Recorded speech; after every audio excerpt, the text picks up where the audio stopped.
আপনারা যারা জিরোধার কয়েন অ্যাপের মাধ্যমে এসআইপি শুরু করতে চান তাহলে চলুন আমরা শিখে নিই কীভাবে সেটা করতে পারি।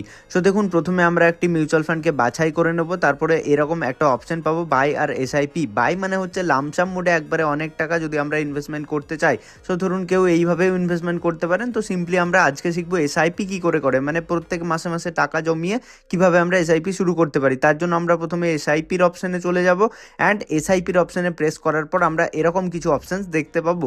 সো প্রথমে আমরা এএমসি এসআইপি ম্যান্ডেট দেখতে পাচ্ছি। সো ইনিশিয়াল ইনভেস্টমেন্ট মানে আজকে এসআইপি করার সময় যে টাকাটা আমরা দেবো, অ্যান্ড ইনস্টলমেন্ট অ্যামাউন্ট প্রত্যেক মাসে মাসে মানে যত টাকার এসআইপি করতে যাচ্ছি এখানে অ্যামাউন্ট আমরা লিখে নেবো। সো আমরা এক্সাম্পলের জন্য 1000 টাকা দিয়েই শুরু করছি, মানে মাসে আমরা 1000 টাকা দিতে চাইছি। তারপরে দেখুন নিচের দিকে আমরা অপশানস দেখতে পাচ্ছি frequency and day. So frequency মানে হচ্ছে আপনারা কীভাবে এসআইপিটা জমা দিতে চান, প্রত্যেক দিন দিতে চান নাকি প্রত্যেক সপ্তাহে 15 দিন অন্তর, মান্থলি। সো আমরা সিম্পলি এখানে মান্থলিতেই চলে যাব, কেননা আমরা মান্থলি এসআইপি করছি, প্রত্যেক মাসে মাসে টাকাটা পে করতে চাইছি। অ্যান্ড ডে মানে মাসের কত তারিখে টাকাটা দিতে চাইছি। সো সিম্পলি আমরা এক্সাম্পলের জন্য 20 তারিখ সিলেক্ট করে নিচ্ছি।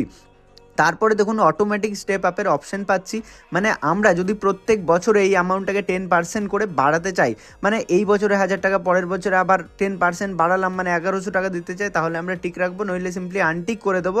ব্যাস হয়ে গেছে আমাদের প্রসেস। এবারে ক্রিয়েট এসআইপিতে প্রেস করে ক্রিয়েটে যাব অ্যান্ড পে নাওয়ের অপশানে চলে যাব। তাহলে এরকম একটা ইন্টারফেস আমরা দেখতে পাবো, যেখানে অ্যামাউন্ট আমাদের লেখা আসছে, আমাদের যে ব্যাঙ্ক অ্যাড রয়েছে সেই ডিম্যাট অ্যাকাউন্টে সেই ব্যাঙ্ক, জাস্ট সিম্পলি ইউপিআই দিয়ে আমরা ইউপিআই অ্যাপটিকে ওপেন করে নেব। সেখানে পেমেন্টের অপশন আমরা দেখতে পাবো অ্যান্ড সিম্পলি পেমেন্টটা প্রসিড করে দেবো। তারপরে সিম্পলি ব্যাক করে চলে আসবো আমাদের জিরোধার কয়েন অ্যাপে এবং দেখতে পাবো অর্ডার্সের অপশনে এসে payment received, order send to AMC, মানে এমসির কাছে চলে গেছে।